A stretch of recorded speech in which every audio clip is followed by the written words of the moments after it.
Ladies and gentlemen, welcome to the Draft Room. This is the NFL Draft Podcast of the Packernet Podcast Network.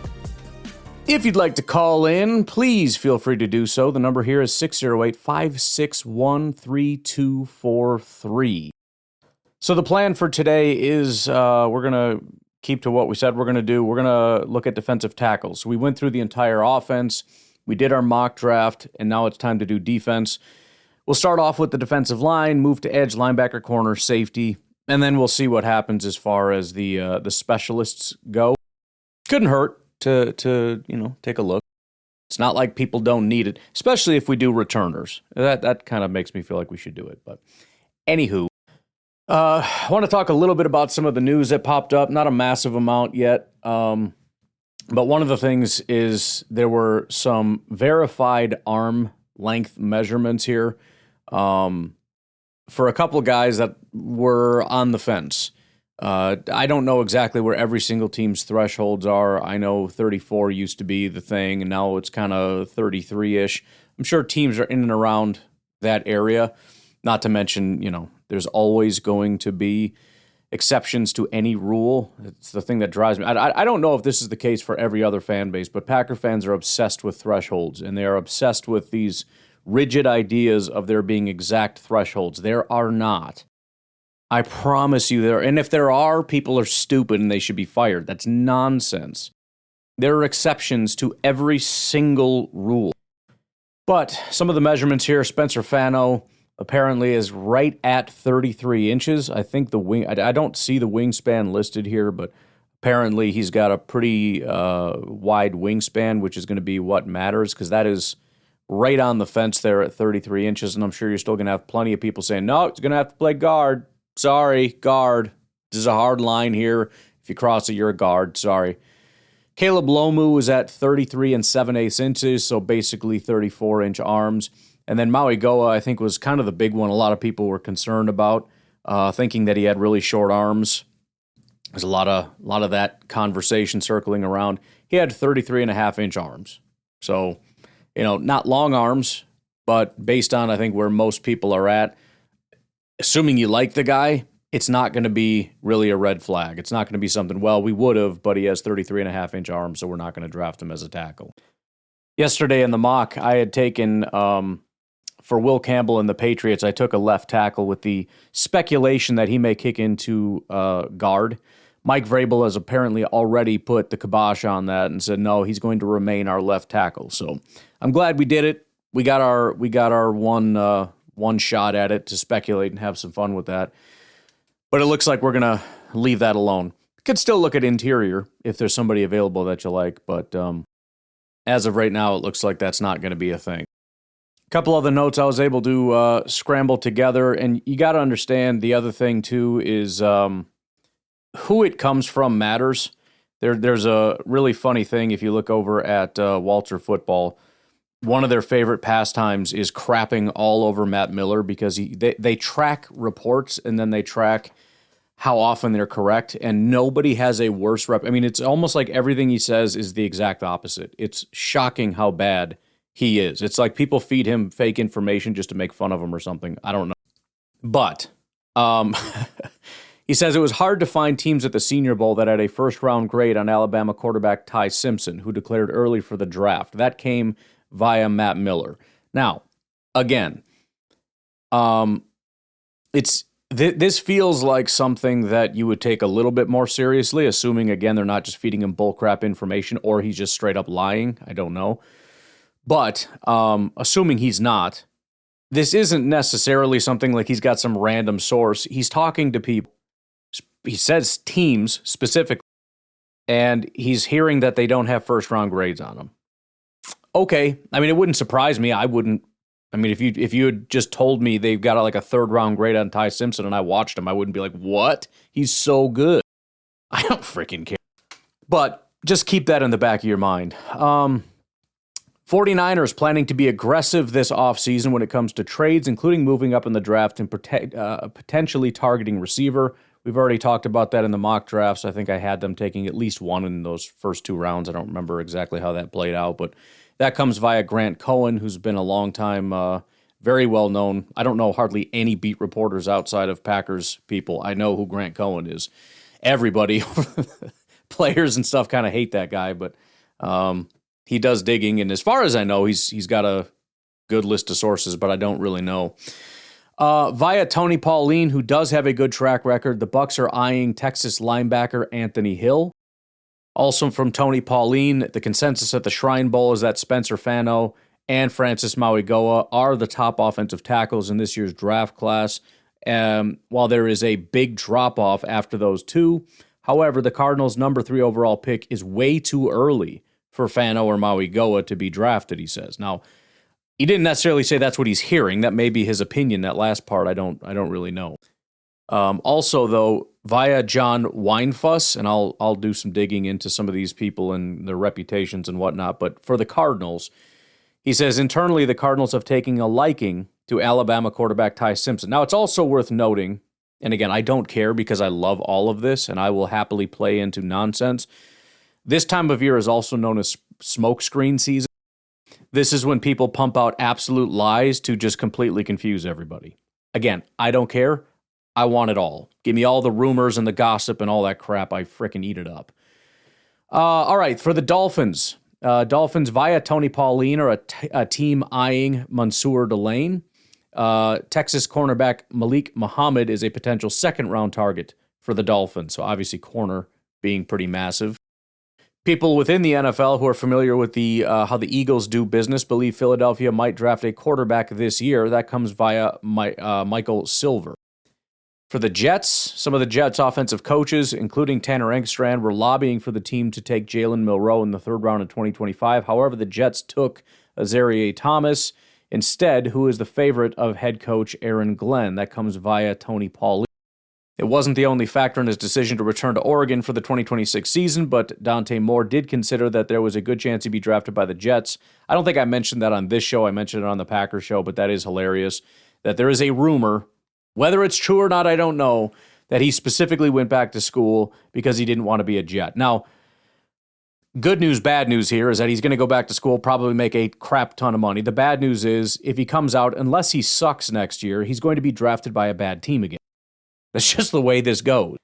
Unless you get completely lucky and it's like it could be the Vikings, who I think are a good team just without a quarterback. If they completely tank and suck, maybe.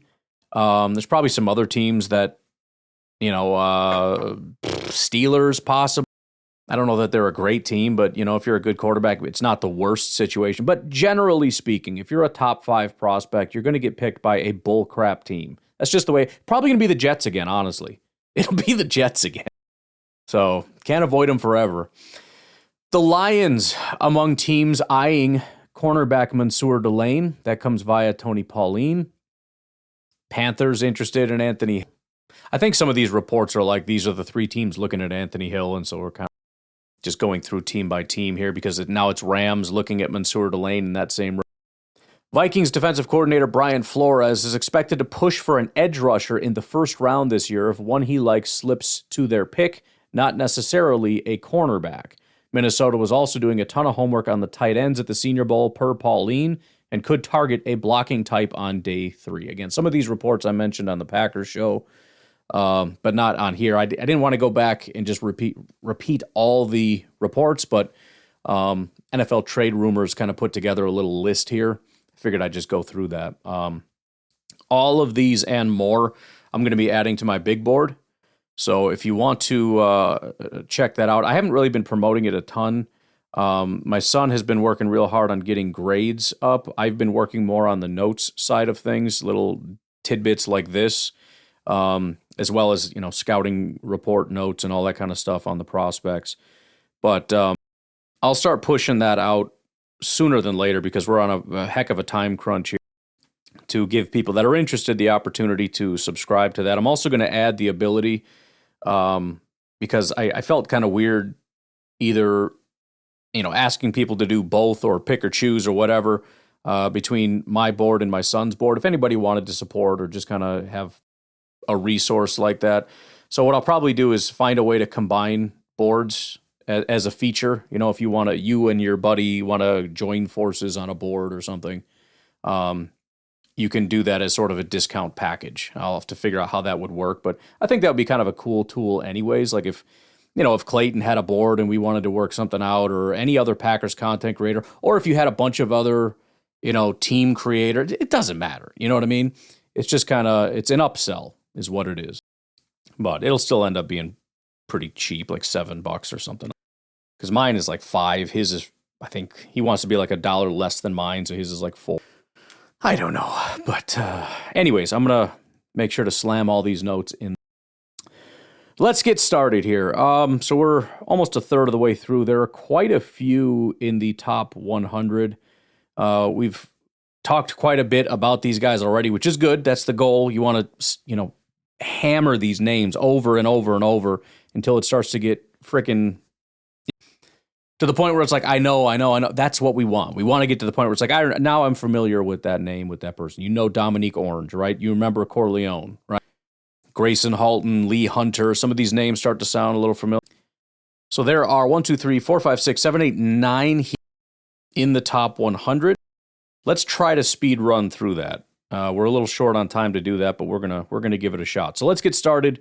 Currently on the consensus board at number 97 is Grayson Halton, defensive tackle out of Oklahoma.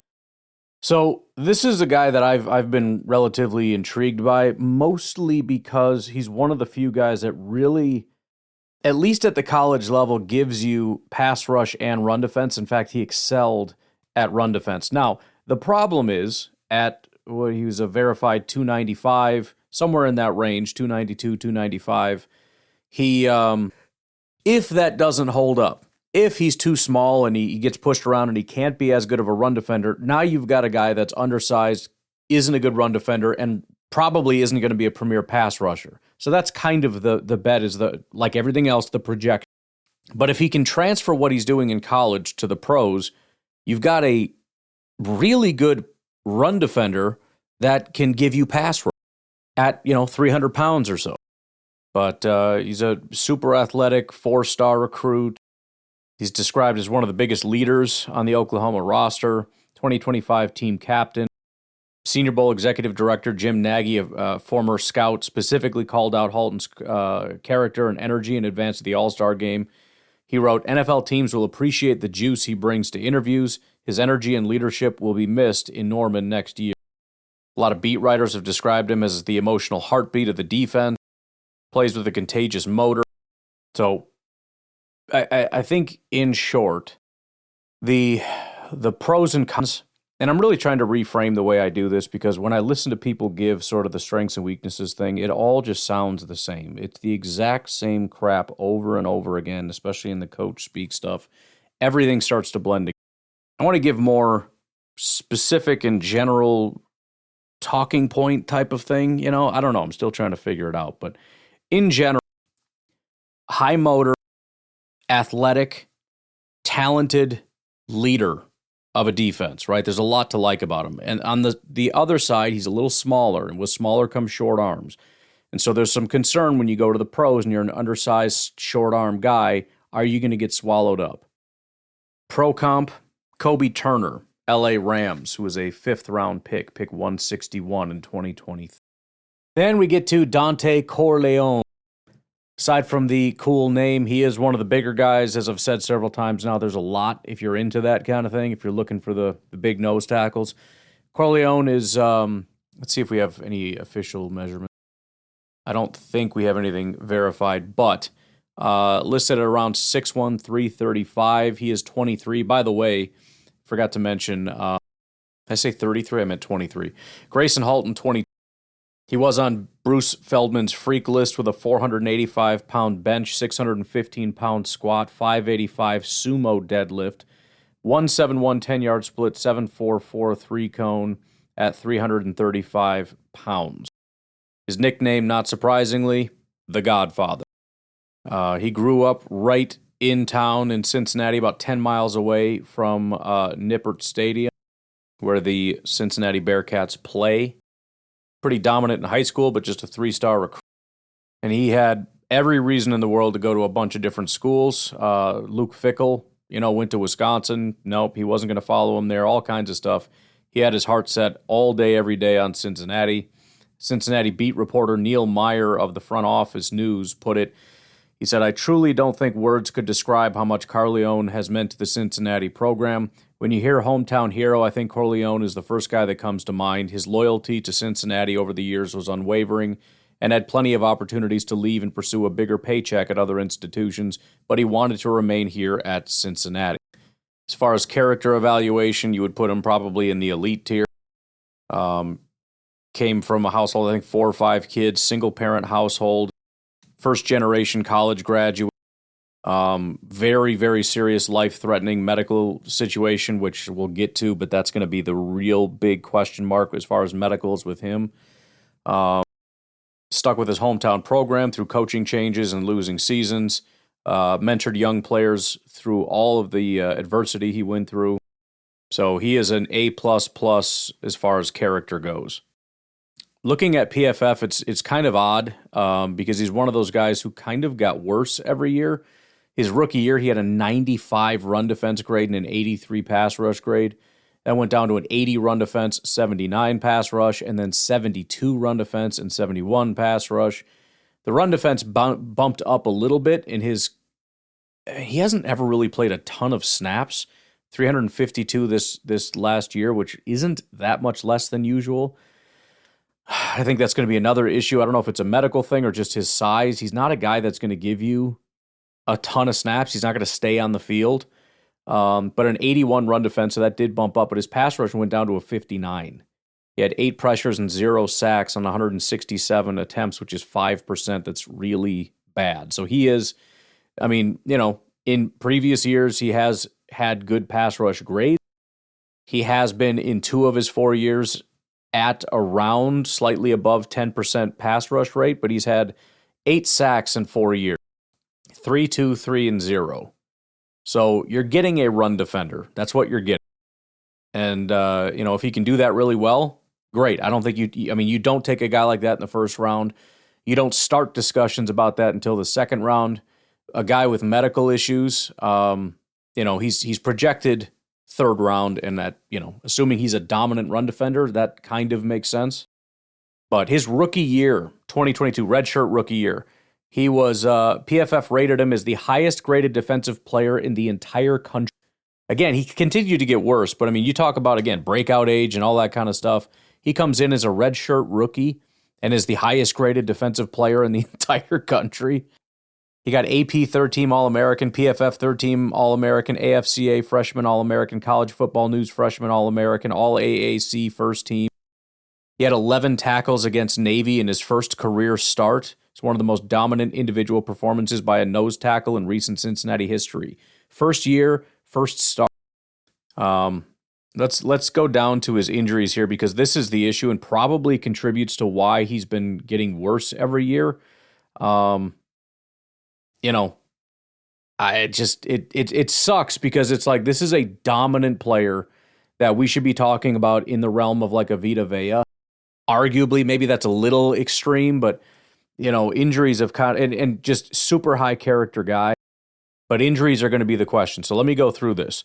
2022, his redshirt freshman year, he suffered a knee injury late in the season that ended his year. He missed the Temple Bowl game. Not a lot of specifics. June of 2024, this is when it got really serious. He was diagnosed with pulmonary embolism, blood clots in his lungs. He was hospitalized June 14th after complaining of chest discomfort and shortness of breath during workouts. He was placed on a medication regimen to manage the clots. He missed the entirety of fall camp and season opener. He was cleared for contact on September 3rd, returned to play September 7th versus Pitt. He reported feeling 100% by January 2025. Winter checkups with specialists showed no issues. The blood clots on the lungs are going to be a massive concern for teams. They don't want to play with this stuff if there's any concern. Now, as far as I know, there haven't been concerns, but the medicals are going to be massive, especially when we get to the final note. But first, September of 2025, suffered a foot and ankle injury against Bowling Green in Week 2. He left the game in the second quarter, missed the next 2+ games, returned early October against Iowa State, but was never fully himself the rest of the season, played only 10 of 13 games. And then finally, he's listed at 335. Reports suggest he may have been over 350 pounds at the Shrine Bowl. The weight gain appeared to impact his conditioning, explosiveness, and overall effectiveness. If he's struggling to get his weight under control and also has blood clot issues and also a knee issue and also an ankle issue, I mean, at the end of the day, my understanding is the way the teams are going to operate is it's going to be pass fail. So if he passes, we're all good to go. But you really have to wonder how much that's going to weigh and could possibly kick him down, especially since, again, I think he offers you no pass rush. I think the upside here is that if the injuries can get under control, if his weight can get under control, and if you can get him with some really good coaching, you could have probably an elite run defender on your defense. All right, let's take a break. We'll come back and rip through the last 7, I think, defensive tackles. We'll be right back.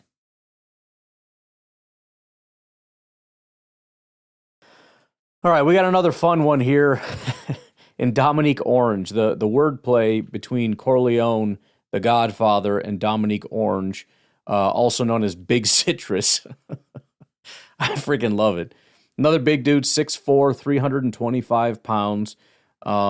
He's one of those guys that you're kind of going to look at 2024 as your, if you just look at 2025, it's like, what are we talking about? 2024, 83 PFF grade, 75 run defense, 79 pass rush, even 84 coverage for good measure. Again, I think you get 0 pass rush from him. He did have a good pass rush grade because he was at about 10% pressure rate. But in 4 years, we're talking 1,575 snaps, 854 opportunities in pass rush. He has 1 sack in his entire 4-year college career. So you get nothing by way of pass rush from Mr. Orange.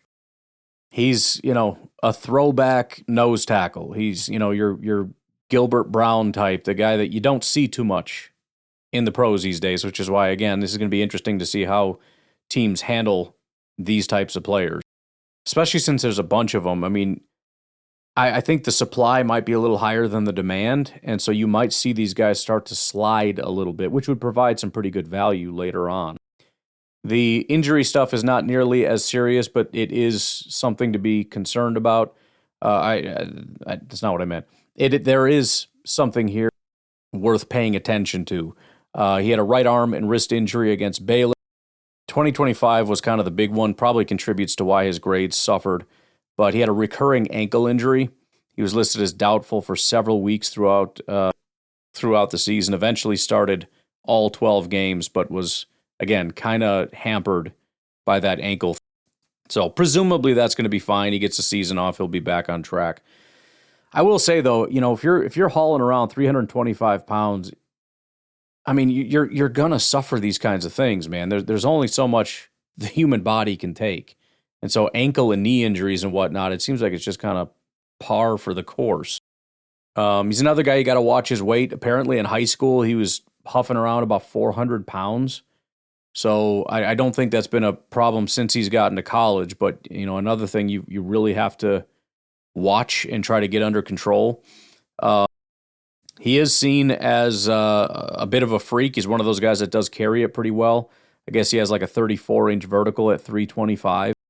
So he might be kind of a traits guy that some teams might be interested in. A potential comp would be somebody like Tyler Tart, Miami Dolphins, Tennessee Titans guy. Relatively nimble for a big man, but still a big man. I haven't watched a lot of these guys yet, but just, so far, Orange has not been my guy. But, got to get in there and actually watch it first before you make these kind of determinations. And I actually skipped somebody, so we got to circle back around. I'm an idiot. Darrell Jackson Jr., defensive tackle out of Florida State. Another big dude, 6'5", 337. So Halton, again, relatively small, just inside the top 100. Then you got Corleone and Jackson pretty close to each other on the consensus board, both big 330-ish pound guys. And then at 69, you have Dominique Orange. So this right here is a pocket of freaking tonnage. And literally, well, not literally a ton, but, 1,000 pounds, half ton. Darrell Jackson. He's a Florida boy from Havana, Florida. Actually, initially started off at Maryland, worked his way back to Florida, going to Miami, and then finally settled in 3 years at Florida State. He is a study in loyalty and perseverance. Despite the NCAA setback, he remained a fixture at practice, earning the Break the Rock honor for his leadership and dedication during the scout team grind. Coaches describe him as a gentle giant off the field, but a physical specimen on it. His return to FSU in 2025 was motivated by a desire to prove his loyalty and stabilize a defense that faced significant attrition. He carries a mature, business-like reputation in the building. Talking about the setback. So he was a 3-star prospect out of Gadsden County High. Jackson originally signed to Maryland before transferring to Miami in 2022 to be closer to home.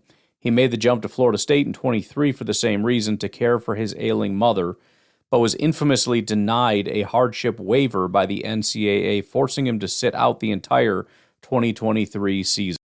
So actually, if you look at it too, again, he's just, well, I shouldn't say just a run defender. He had a pretty remarkable 2024 season. But if you look at it, when he got to Miami, so his first year at Maryland, he played about a half a season. It wasn't good. He goes to Miami, had a good year. 72 grades, 73 run defense, 83 tackling, and a 66 pass rush, 16 pressures, 3 sacks. Not terrible for a big guy. He has to sit out 2023, comes back 2024. Not quite as good, but a better pass rusher. Not as good as what he did in Miami. 70 grades, 68 run defense, which is fine. 72 pass rush, 30 pressures, and 5 sacks on 246 attempts. That's pretty solid. Then he had his big year in 2025, primarily as a run defender, which is what he is. 74 grade, 81 run defense, 74 tackling, 59 pass rush. He had 14 pressures and a sack on 252 attempts. So settled into what he is, which is a run defender. And he had his best year as a run defender. His last 3 starts, 2022, 2024, 2025, they were all quite good, despite bouncing around to, Maryland, then Miami, then sitting out, then going to Florida. You know what I mean? There's a lot there, but he continued to grow in his run defense. He did stand out at the Shrine Bowl, which helped to boost his stock a little bit. There was a coach that is anonymous that made the comment, he's Jordan Davis light. You can't coach that wingspan. You certainly can't coach the way he moved against Alabama. He also worked under former NFL defensive lineman Terrence Potrose Knighton at FSU, understands leverage and pro hand, and is further along than most defensive tackles. The big question, I think, for Jackson is going to be consistency. He shows flashes of dominance, but, you're looking for 4 quarters, not 4 snaps. Injury, clean bill of health, pro comparison, Raekwon Davis, which has not been a very good football player, but I'm telling you, if he's like Raekwon, I'm going to love Darrell Jackson, because I was the biggest. I made like 5 videos about Raekwon. I made an entire video where I basically just screamed into a microphone. It was a different era in those days, but I just freaking lost it for Raekwon, man. That was my. It's where I started making up my own scouting terms, and the first one I made up was bear paw. It's what Raekwon had, bear paw. Okay, now so it's, again, because I skipped one on an accident, Grayson, Corleone, Darrell Jackson, Dominique Orange. Now there's a big jump. The big jump is from 69 overall Dominique Orange up to 40 Kristen Miller. Now we're talking early to mid to maybe late. We're talking second round. He's originally a Georgia boy. He is from Cedar Grove High School in Ellenwood, Georgia. 4-star recruit, All-American selection. Chose his hometown Bulldogs over heavy interest from schools, the typical Ohio State, et cetera, et cetera. Miami wanted him real bad. He did have to sit and wait because it's, defensive line in Georgia at Georgia's heyday. So he sat behind guys like Jalen Carter and Devontae Wyatt and whatnot before he could eventually get his turn. But, looking at PFF, he hit the ground running. So he didn't really play in 2022. 2023, he gets about a half a year's opportunity, has a 70 grade, 71 run defense, 66 pass rush. Not terrible. 2024, jumps from a 70 to an 82 overall. Run defense jumps from a 71 to an 84. Pass rush jumps from a 66 to a 71. And then finally, in 2025, he jumps to an 85 overall and a 90 run defense grade, 70 pass rush. Now, the pass rush grades are impressive. The stats, again, appalling. And I don't know if this is just part of the way these guys are getting used or exactly what the situation is, if these are the guys getting all the double teams. But, between the guys we've talked about, I don't know if we've reached double-digit sacks yet. He has 45 total pressures on 566 attempts, so not 10%, and 2 sacks in that entire period. 2025, he had 0. 19 pressures on 244 attempts, 0 sacks. So again, he's a run defender. I don't know if maybe there's pass rush there, and again, it's just the way Georgia used him. He's eating all the double. I don't know. It's another question. But if he's just a run defender, he's going to have some issues. I'm guessing the fact that he's sitting at 40 means people don't generally believe that. In 2025, he did get first-team All-SEC honors. One of those guys that's going to be described as a workout warrior. He's going to probably destroy the combine. I think the fact that he plays for Georgia means he's going to get some early looks, whether that's late first or early second. Probably what's going to end up happening. Some of the injury stuff, he did have a shoulder injury against UMass in 2024.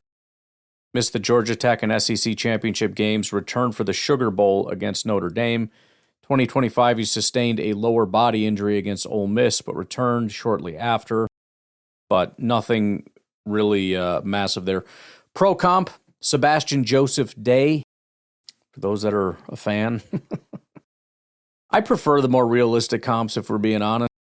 I know a lot of people like to use the Pro Bowl players, but, I mean, how many are there going to be? All right, let's take our final break. We've got 4 more defensive tackles to get through. These are the probably first-round prospects. We'll see about Lee Hunter and Caden McDonald. I guess they're all hovering at the back of the first kind of range, but we'll see how it goes.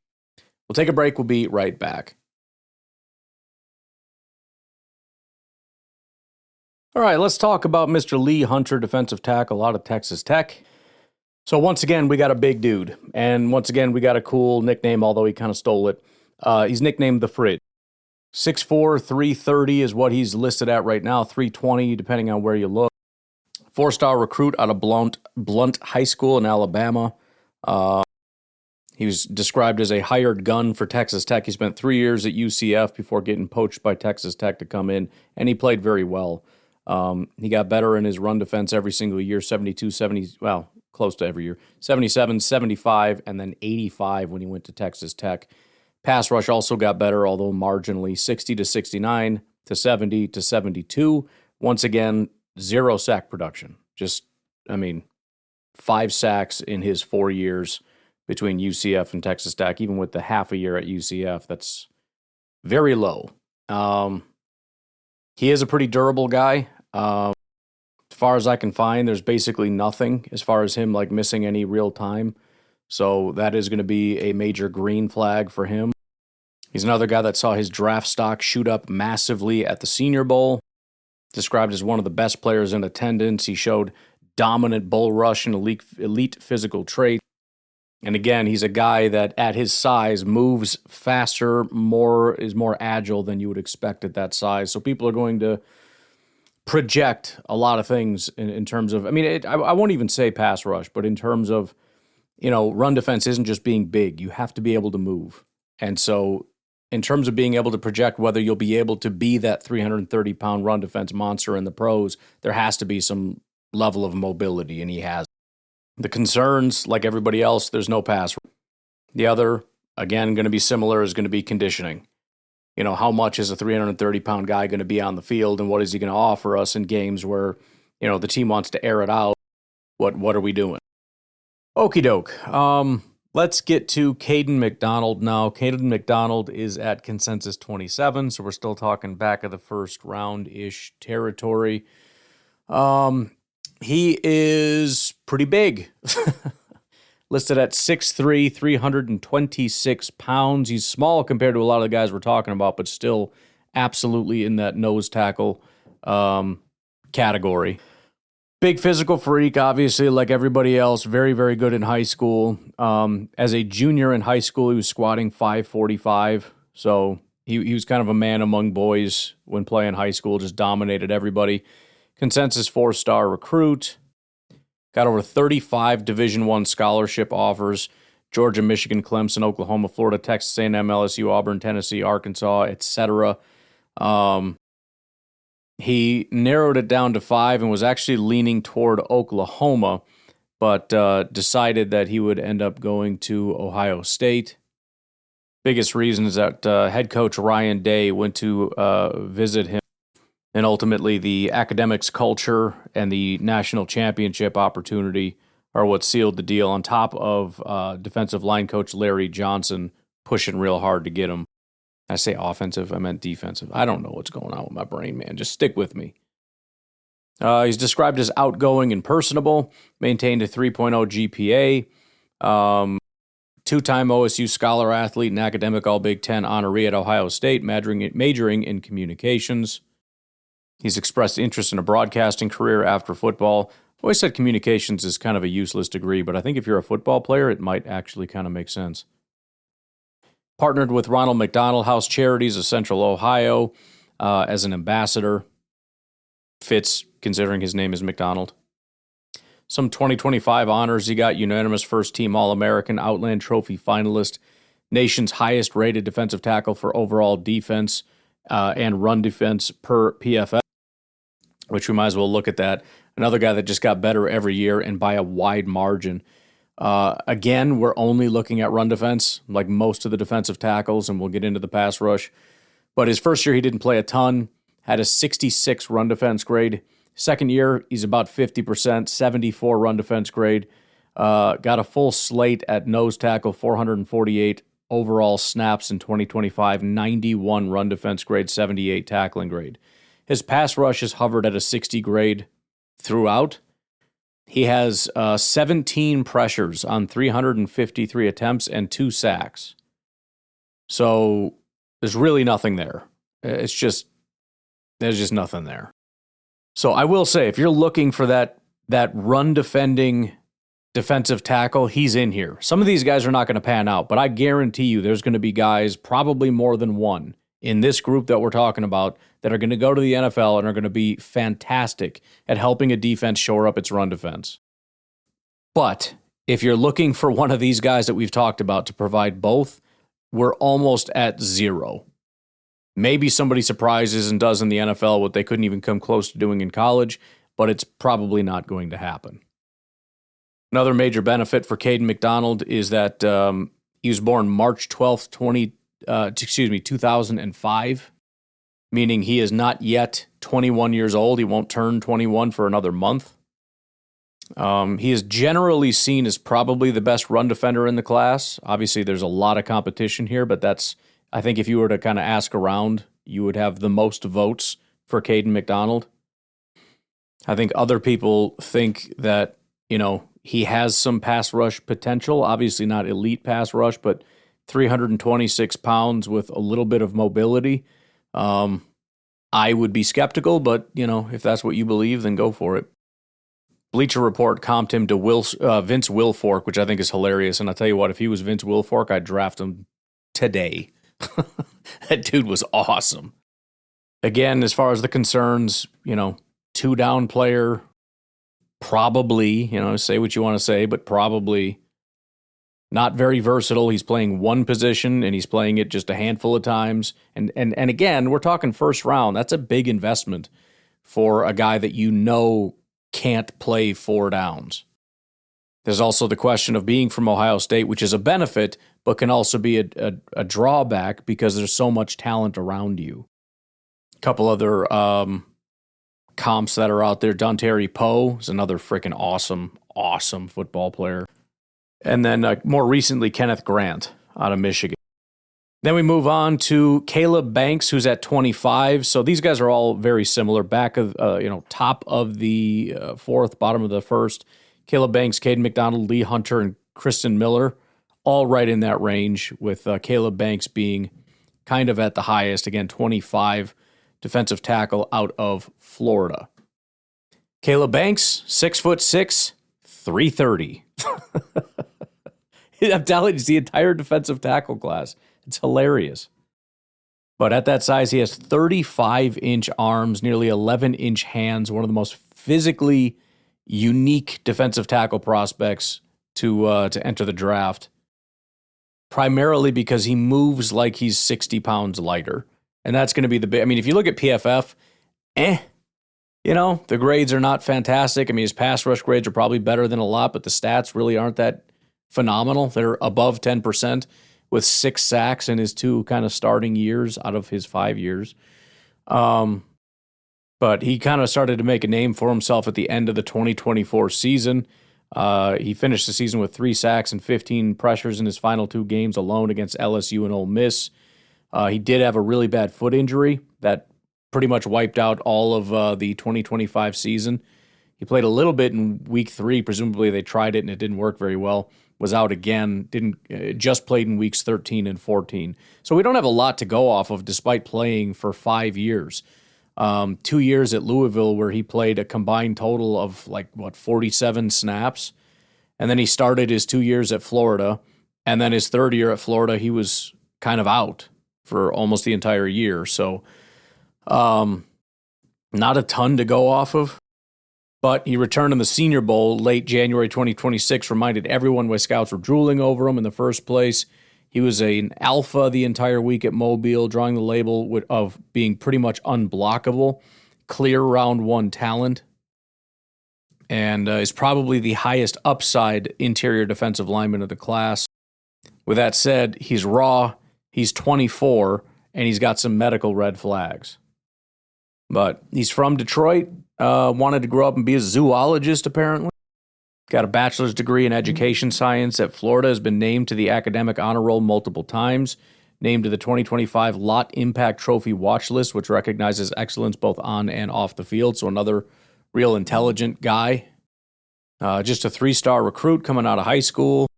He's a little bit undersized at that point, 6'7", 255. Again, he went to Louisville initially and really didn't play, decided he didn't want to do that, so he wanted to transfer. And by December, he had entered the transfer portal, and within 72 hours, he had 12 scholarship offers. He says, Florida was always my number one, my dream school. The official visit was just a sprinkle on top of the cupcake. He cited his relationship with defensive line coach Sean Spencer as a driving factor. Coach Spencer reminds me of a coach in high school, like a father figure. Banks became Florida's first transfer portal commitment of the 2023 cycle. He's described as outgoing, vocal, competitive, and intensely driven. At the Senior Bowl, he was jawing with offensive linemen, setting the tone and playing with a chip on his shoulder that's evident in every snap. He's a trash talker in the best sense, and he backs it up. 2025 season was supposed to be his coronation, supposed to be his big thing. Obviously, that didn't work, so the Senior Bowl was important. And again, he had a really good Senior Bowl. Apparently, Jim Harbaugh was spotted on the sideline with a big smile watching Banks work.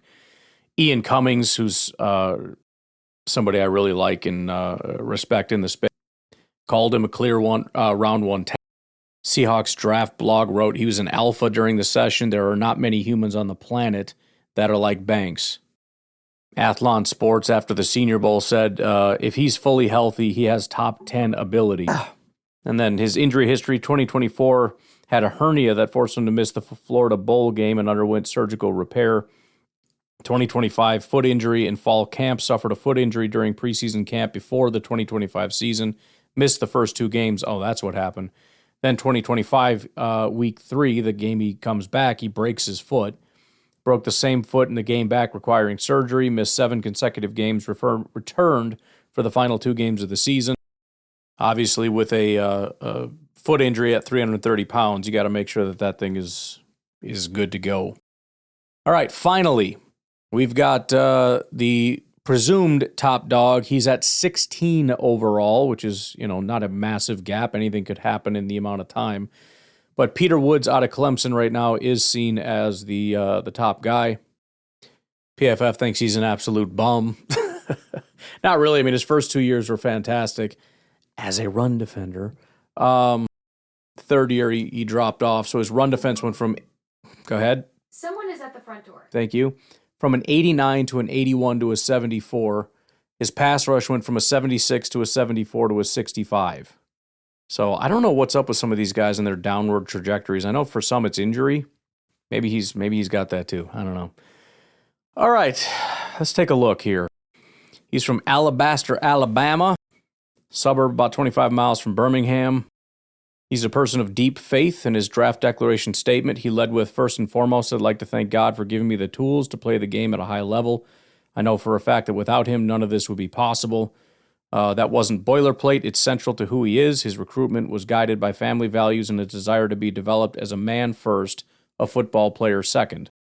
He earned a degree in sports communications from Clemson in December 2025, completing his bachelor's in just 3 years while being a full-time starter on a major college football team. He also completed a micro internship with LeBron James's Spring Hill company, uninterrupted, in spring 2024. This is a young man who takes the student part of student athlete very seriously. Talking about his high school career, it says Peter Woods didn't just play at Thompson High School, he helped build a dynasty. Thompson won 4 consecutive Alabama 7A state championships from 2019 to 2022, the first program in the state to accomplish that feat since Hoover in the early 2000s. Woods was on the field for all 4, starting as a freshman on the varsity defensive line. His career numbers are staggering for a high school defensive lineman. 4-year career totals: 260 tackles, 72 tackles for a loss, 29.5 sacks. Goes through each of his years, but in his senior year, 42 tackles, 3 sacks, Max Preps All-American, Alabama Player of the Year, MVP of the Alabama-Mississippi All-Star Game, where he had 8 tackles, 7 for a loss, 2 sacks. He was a 5-star recruit coming out. ESPN had him as the number 9 overall prospect nationally, the number 1 defensive tackle. Rivals had him a 5-star recruit, maximum 6.1 grade. 24/7 had him the number 23 overall, number 3 defensive lineman. On and on it goes. Held offers from virtually every major program in the country. The Final 4 came down to Clemson, Alabama, Florida, and Jackson State. Alabama obviously was the front runner. However, Clemson hired Nick Eason as its defensive line coach. Eason was previously at Auburn, where he'd already built a relationship with Peter Woods. When Eason moved to Clemson, the Tigers suddenly became a serious contender. July 2022, he announced his commitment to Clemson as a ceremony inside the Thompson football facility with family and teammates. He said, "I just, for one, believe in Coach Swinney's ability to feed into players mentally, spiritually, physically, and all of the above. Coach Eason coming in from Auburn, our relationship carried on. He had been there before. He lived where I wanted to live, coached where I wanted to be, the NFL. That was important to me." Off the field, he's described as being mature beyond his years, described as high character, high motor, deeply faithful, and coachable. His draft declaration was thoughtful and genuine. He completed his degree in 3 years, did a micro internship, as we talked about. Intangibles are off the charts. Every scouting report mentions his motor, his competitiveness, his willing to be coached. Not a player with character concerns. He's a player built like a Greek statue that moves like a running back. He has some verified athletic testing numbers, which are pretty remarkable. A 4.8 640, 700-pound squat, 490 bench, 33-inch vert, 33-inch vert at 310 pounds plus, just 20 years old. So it feels like a guy you're betting on the person more than anything else. Again, he had 6, and these are PFF sacks, by the way. They're probably not even official. PFF counts half sacks as whole sacks, which I think is correct. But just to be clear, 6 sacks in his 3 years at Clemson. 0 in his first year, then 3, and then 3. Again, his final year, 74 run defense grade, 55 tackling, 65 pass rush. I mean, there's not a ton here that is dominant, and that's in college. You look at his grades at 70, 60, 70, 70, 60, 60, 60, 50, 50, 70, 60, 60. I mean, it's like everyday average. It's just So you're betting on an athlete with extremely high character that's very coachable and saying, if we can get him in the building and get him to listen and is intelligent enough, which he is, to learn and do what I need him to do, he can do great things. But, looking at the picture of, can we take this guy and plug him in today and just put him on an NFL field and he's going to go dominate? No, he's probably going to get embarrassed. That's me saying that. I don't know. But, best of luck to whoever drafts him, I guess. Okay, that's it for defensive line. I think tomorrow what we'll do, assuming we just stay on edge, we'll just do the top 10 edge rushers. Or maybe we'll do 9 again for the 3 and 3, whatever. I don't know. But there's just kind of a very large number of them. So we're kind of doing like top 60 in the top 60 on the big board. Not enough in the 50, too many in the 100. So we'll just focus on the top 9 or 10 tomorrow. So Anyways, I really appreciate you guys hanging out. Any questions, comments, concerns, please feel free to call in the number. I got rid of the number, so I don't remember. It's 608 something or another. Hold on. 561-3243. Also, head over to NFLDraftGrades.com. Check out the website. Questions, comments, concerns, whatever. By the way, I haven't really been plugging it, but I will start. If you'd like to subscribe to my big board, I think it's like $4.99 a month. And everything that we talked about today in great detail has been put in for these defensive tackles. I'm upset I haven't been doing it all along. I kind of started and then got away from it because it was taking too much time. The podcast was taking too long trying to do all that. But I'm going to go through and do that. So very, very detailed scouting reports, as well as any news, rumors, any of that kind of stuff. It's all in there. So think about it. And, would be appreciated if you would consider it. I'm adding stuff every single day. I actually just added something now where the you can actually see which ones are filled out. So if there's any news or notes or whatever, that'll be kind of highlighted. And I also added a little tab so you can just get rid of anything that isn't filled out at all. That way it's, you don't waste your time with it. Also gives me something to work on because I can see how many guys that I have that are filled. It's actually a lot. There are a lot here. So that's pretty awesome. Anywho, I'll talk to you later. Have a good one. Bye-bye.